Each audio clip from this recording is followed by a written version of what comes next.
அவரை பதவியிலிருந்து நீக்குவது என்ன சொல்லுவாரு?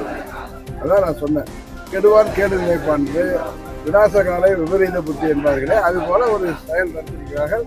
அது அவருக்கு பின்னடைவல்ல. செங்கோட்டையனுடைய கட்சி பதவி வந்து பறிக்கப்பட்டிருக்கு சார். இப்போ இபிஎஸ் பறிச்சிருக்காங்க, நீங்க எப்படி சார் பாக்குறீங்க? விநாசகாலை விபரீத புத்திம்பாங்க, கரெக்டா? அதுதான் ஒரே ஒரு செங்கோட்டையன் ஒரு மூத்த தலைவர். 72 புரட்சித் தலைவருக்கு இயக்கம் கண்ட காலத்திலிருந்து கிளைச் செயலராக இருந்து வந்தவர். 77 தொடர்ந்து சட்டமன்ற உறுப்பினராக புரட்சித் தலைவர் காலத்தில் மாவட்ட கழக செயலராக இருந்தவர்.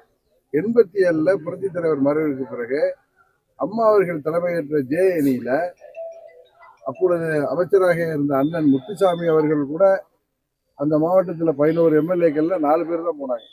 இவர் கூட 7 பேர் இவரை சேர்த்து அம்மா அணிக்கு வந்து அன்றையிலிருந்து அம்மாவின் தொண்டராக இருந்தவர்.